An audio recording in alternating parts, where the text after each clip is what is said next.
মুরাদনগরে বিএনপির ইফতার ও দোয়া মাহফিল অনুষ্ঠিত। বাংলাদেশ জাতীয়তাবাদী দল বিএনপির ইফতার ও দোয়া মাহফিল অনুষ্ঠিত হয়েছে।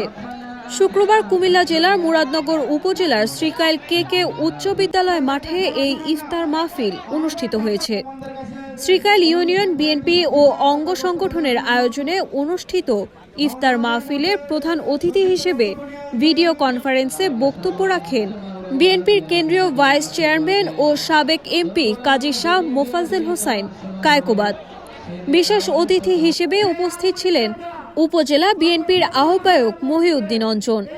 শ্রীকাইল ইউনিয়ন বিএনপির সভাপতি ইসহাক মুন্সির সভাপতিত্বে এ সময় আরও উপস্থিত ছিলেন কুমিল্লা জেলা উত্তর বিএনপির সদস্য গোলাম মহিউদ্দিন মোল্লা, উপজেলা বিএনপির সদস্য সচিব মোল্লা মুজিবুল হক, উপজেলা বিএনপির যুগ্ম আহ্বায়ক কামাল উদ্দিন ভূঁইয়া, উপজেলা মহিলা দলের সভাপতি কাজী তাহমিনা আক্তার মিনা, উপজেলা স্বেচ্ছাসেবক দলের আহ্বায়ক অ্যাডভোকেট নাসির উদ্দিন, কুমিল্লা উত্তর জেলা স্বেচ্ছাসেবক দলের সহসভাপতি অ্যাডভোকেট সরকার মাহমুদ গিয়াসউদ্দিন, যুগ্ম সাধারণ সম্পাদক অ্যাডভোকেট আব্দুর রাজ্জাক, উপজেলা বিএনপি যুগ্ম আহ্বায়ক সজল খান, আব্দুল মোমেন, উত্তর জেলা ছাত্র দলের সহ সাংগঠনিক আশরাফুল ইসলাম বাবু, উপজেলা ছাত্র দলের যুগ্ম আহ্বায়ক রায়হান উদ্দিন, কৃষক দলের সদস্য মাহবুব হাসান মালু, আব্দুল বাতেন, কবির হোসেন, শাহিনুর ইসলাম, শাহিন,